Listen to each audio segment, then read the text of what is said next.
The Joe Rogan Experience. Book. So Elon is the elected leader of the Martian government, serving a 5-year term. Elon and their cabinet administrator have laws enacted by 2 houses of parliament. Elon in Project Mars, A Technical Tale, is the name of the Martian leader, and the connection between the character and Elon Musk led to speculation about Wernher von Braun's influence on Musk's space exploration. Okay, so now this is a book from, I think it's 1953. Okay, you ready? Right? Is that when he wrote it, Jamie? Hold on. See if you can find the tweet, that Elon's tweet, because Elon's tweet is hilarious. Because like, how is this possible? Because he's like this doesn't even make sense. This is so crazy. I do have one non-sexy explanation that could explain this. Okay. One of his parents was a huge fan of that author, read that book, and in honor of that character, actually called Elon Musk Elon. Sure, that's great. But what are the odds that guy's going to develop rockets? That's true. What are the odds that your little baby boy, who you're naming when he was 1 day old, is going to develop? Yeah, that part. 1953 book, Mars Project by Wernher von Braun says the leader of Mars shall be called Elon. Someone pulled the original German manuscript out of the archives and debunked this myth, only to confirm that von Braun did indeed predict he'd be called Elon. And Elon writes, "How can this be real?" It's kind of crazy. It's kind of crazy because the guy's literally obsessed with Mars and has created rockets that you can catch. Rockets that have you seen when Trump explains that? Yeah, it's hilarious. So amazing. It's amazing what he can do with these rockets. It's nuts, man. We're living in a very, very strange time. What is this? This is Elon's dad. Says Elon's father named him after reading the book. It's common knowledge. Amazing. He did name him after reading the book. Okay, so amazing. I but got also, that part. Okay. Still, what are the odds? Still. What are the odds? There's 8 billion people on this fucking planet. What are the odds that your kid who you named Elon because you read a book becomes the guy? And Elon didn't even know about it? Wow. What about that thing with Barron Trump? Have you heard that? Oh, yeah. Like, that's nuts, too. That's wild. Find that one. That one's nuts, too. That one's completely bizarre. Barron, the young kid. Yeah. What is it? Well, he'll pull it up. Okay. I don't want to fuck it up. But there's a few of those that make you wonder, like, is this a simulation? Is this real? I feel like there's aspects of it that are real. I'm trying to find the year. There's a series of books from, like, I think it's the late 1800s or something. Yeah. About, it says 1900 here, but it's like a person named Barron Trump goes on these adventures, gets a guy from Manhattan to be his, like, guide. It's very strange and very similar to, like, what. See if you can find what the synopsis, like what connects it to Barron Trump. It seems real weird. It's almost like the telepathy thing, like someone in the past says, I think something's going to happen one day. I just get this feeling. This is Elon motherfucker's going to, you know what I mean? Like I think there's some weird things about the potential futures. And that might be also what we're seeing with this alien stuff. I think this alien stuff might be the future. How many times have you had Elon on the show? Oh, a bunch of times. The book was called The Last President. Oh, ad blocker. The Last President. That's kind of crazy. Because if shit hits the fan and the aliens land, he is the last president. An 1889 novel called Barron Trump's Marvelous Underground Journey was written by Ingersoll Lockwood. He would go on to write another book called The Last President in 1900. Mystery which involves the Trump family, Nikola Tesla, time travel, and dark forces. Wow. Dun, dun, He dun. lives in a castle called Castle Trump. So he's follows the adventures of a young aristocrat named Barron Trump living in a castle named Castle Trump, which is fucking crazy. The character is described as intelligent, curious, and somewhat arrogant, guided by his mentor, Dawn. Barron embarks on fantastical journeys, including one to discover a magical portal in Russia. Uh-oh. Putin connections confirmed. Jesus Christ. Wow. It's like, is this That's bullshit? Is life bullshit? Is life real?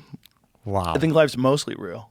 But, this is the problem with the whole idea of simulation theory, is that if it's true, if there is a simulation, and the simulation, if we develop technology where the simulation becomes indiscernible from reality itself, how will we know? Right. Maybe we'll know from goofy clues like that, like silly coding, Easter eggs that God leaves behind. I would love to know what was the mechanism by which, for each of those stories that you came up with, who came up with? Like, Right.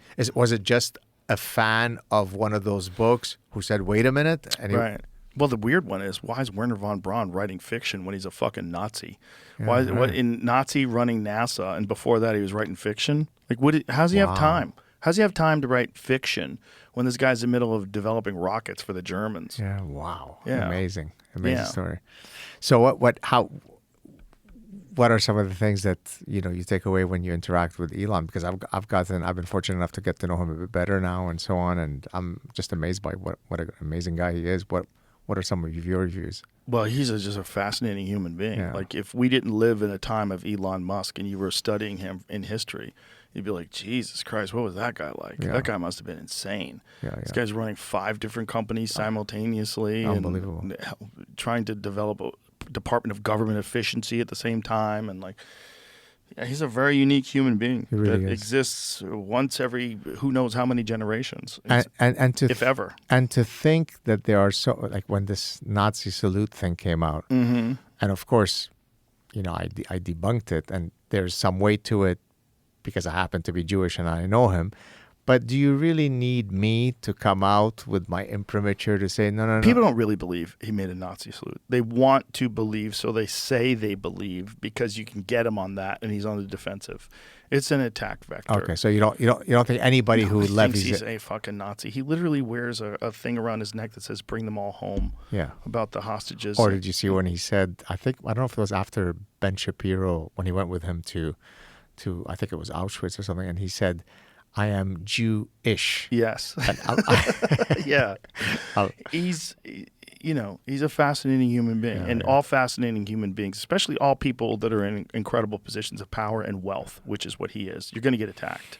Yeah. And you get attacked by a lot of bad faith arguments, and this is one of them. Well, the last time I was in Austin, we had met up in person, and but it was delayed, our meeting, because he ended up having to go to all sorts of depositions, and so he would be texting me and saying, "Oh, I'm in this hellish deposition," and then later when we met, he kind of told me a bit about it. I mean, I won't share some of the stuff, but I'm thinking, if at my level I get people coming after me, Mm-hmm. it's unimaginable to even think at what level, right? Yeah. For me, it's a troll coming after me, or an annoying academic, or an Islamist who sends me a death threat. Okay, fine. But I mean, he's getting governments attacking him. Yeah. But yet he just keeps trucking along. It's unbelievable. Well, I mean, it really helps to have $400 billion. That does help. That helps a lot. But, if he didn't buy Twitter, I think the world would be a far more fucked up place right now. I think we would be far more confused, far less free to express ourselves.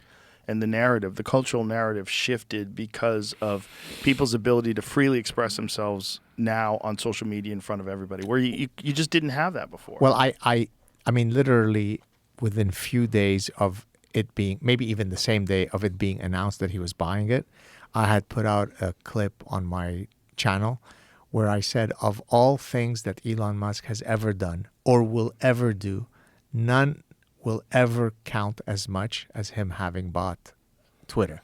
If it didn't happen, you would have a complete cult-like takeover of all public discourse. All public discourse would be controlled by this ridiculous ideology, this woke ideology, this what you call a mind virus. Yeah. And that mind virus would have been used by corporations, and it has been, and used by government, and it has been used in order to enact more control over its citizens under the guise of protecting marginalized people and protecting ideas.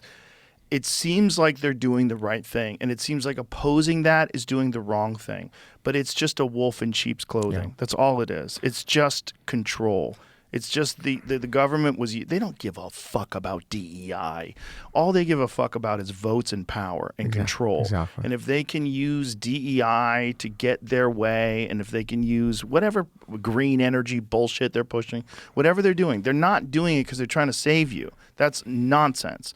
If you look at it from the perspective of this is to gain more power, more influence and make more money. Then you'll see things more clearly. So I've been asked in many different contexts, do you think that this is it? This is the end of all the parasitic stuff?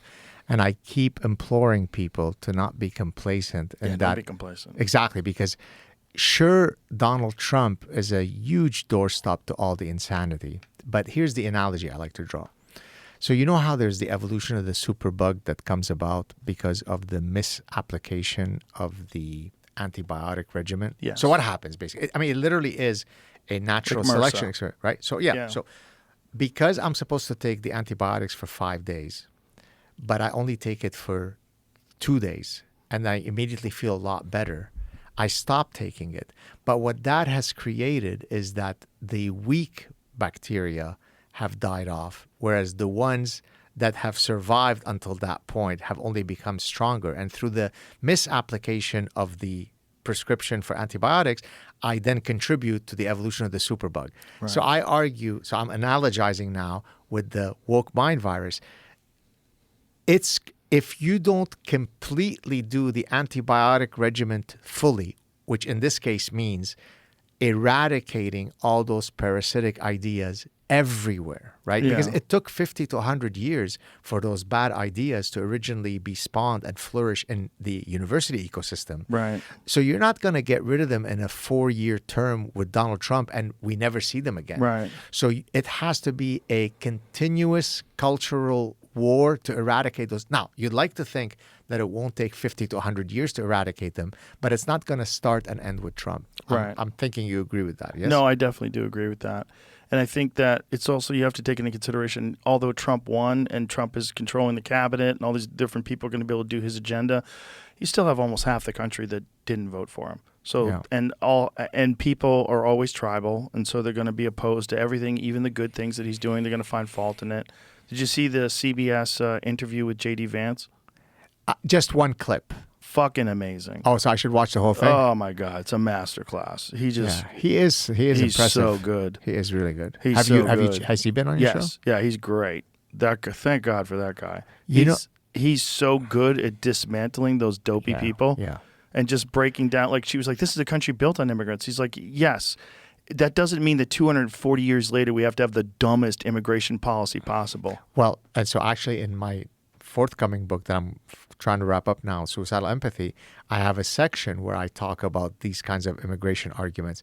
And I use something from cognitive psychology. It's called categorization theory. How do you categorize something?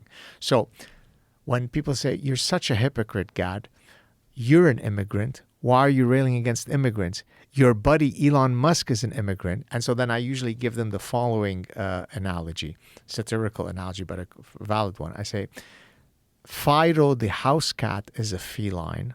So is the male lion in the African jungle. They're both called feline. Therefore, I'm just as likely to want to snuggle when I go on a safari in Namibia next to the feline called the house, the male lion. No, I recognize that even though they're both called feline, there is a distinction between the two. I don't categorize them as an exemplar of the same identity. Whereas what these people play is, you're an immigrant. Why do you rail against immigrants? Right. So isn't it astonishing that you could have such shoddy thinking that you're unable to recognize what I just said? It is, but it's, again, it goes back to this tribal thing. Yeah. Is that people don't want to admit that having an open border is going to let in terrorists. Yeah. Because the previous administration, which was Democratic, had essentially an open border policy. Yeah. And it was based on this concept of empathy. Yeah. And you have sanctuary cities like New York. And then as soon as the mayor opposes it, well, guess what? He gets indicted. Like, it's all so transparent. It's so crazy. It's right in front of your face. And so I don't understand what they're doing. And, you know, there's a lot of arguments. They're doing it for cheap labor. They're doing it to get votes. They're doing it for whatever they're doing. You're making things less safe. And to oppose getting rid of cartel members and gang members and criminals and pedophiles and serial killers, to oppose getting rid of them and deporting them is just nuts. Well, it doesn't make any sense. The perfect example of this kind of parasitic idea and suicidal empathy is that bishop that just spoke, that kind of lectured Trump. Yeah. Right? Yeah. They're your dishwashers. But nobody's questioning that there might be lovely people. That doesn't take away from the fact that you shouldn't have an open border policy. Yeah. But she's so committed to empathy that she views any position contrary to complete capitulation of your border as non-empathetic.